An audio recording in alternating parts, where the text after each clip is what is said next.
Basically आप लोगों को सुबह सुबह देख के बड़ा अच्छा लग रहा है, क्योंकि मुझे अब लग रहा है कि जैसे मैं बैक में चली गई हूँ।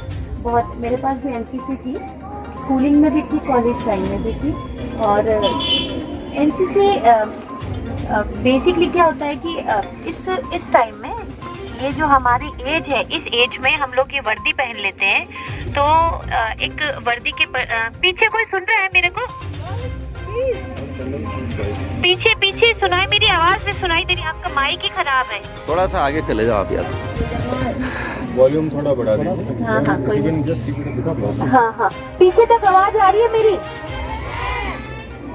पता है मैं तुम लोगों से बात इसलिए करना चाह रही हूँ क्योंकि मैं जो यहाँ पर हूँ इसकी वजह शायद कोई ना कोई ऐसा रहा होगा जिसकी आवाज मेरे कानों में पड़ी थी। इस वजह से मुझे लग रहा है कि मैं, कुछ लोगों को सुनाई नहीं दे रहा तो आगे आ जाओ।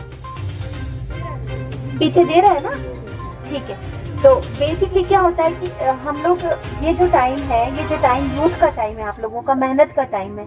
इस समय यदि हम यूनिफॉर्म पहनते हैं, सुबह जल्दी उठते हैं, डिसिप्लिन में रहते हैं, तो ये लाइफ लॉन्ग हमारे एक हैबिट का पार्ट बन जाती है। और बेसिकली लाइफ का पार्ट बन जाती है, हमारी हैबिट बन जाती है। तो ये बहुत ही अच्छा है कि ये लोग, सभी लोग आप लोगों को इस तरह से, और आपके पेरेंट्स को मैं बहुत बहुत धन्यवाद देती हूँ कि उन्होंने इतनी हिम्मत करके आप लोगों को इतनी दूर तक भेजा।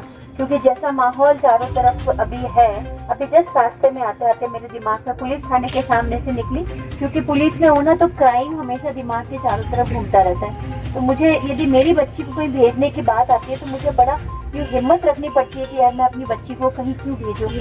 तो सबसे पहले तो आप लोगों का, सबका, जो यूनिट के लोग हैं उनका बहुत बहुत तहे दिल से बहुत बहुत धन्यवाद कि किसी और की धरोहर को आपने अपनी मानकर इनको मोटिवेट कर रहे हैं और इनको आप आगे बढ़ा रहे हैं और एक मतलब हमारी कंट्री को सर्व कर रहे हैं। तो इसके लिए आपका बहुत बहुत धन्यवाद। और बच्चों, आप लोगों से भी मेरा यही रिक्वेस्ट है कि जिस विश्वास और के साथ आपको आपके पेरेंट्स ने यहाँ भेजा है, उस विश्वास को हमेशा बनाए रखना सबसे ज़्यादा जरूरी ये चीज़ है। आगे बढ़ने के लिए विश्वास एक मतलब बेसिकली क्या, ईमानदार होना ज़रूरी है। आप कितने भी गलत हो, आज की सुबह ये मैं कहना चाहती हूँ आप लोगों को, आप कितने भी गलत हो, लेकिन जिस पल आपको ये पता चल जाए, ये आप ये शेयर कर लो कि मेरी ये गलती हो गई, उसी पल से आपकी सुधार की गुंजाइश है। जो गलती आपने की है उसमें और इजाफा होना लग जाता है, वो गलती आपके जीवन से हट जाती है। इसलिए गलतियों के बोझ के साथ ना जिए जिस पल, क्योंकि सबसे बेसिकली क्या है कि हम लोग आज एनसीसी में हैं या पढ़ लिख रहे हैं, इसका मतलब ये नहीं है कि हम लोग अन्य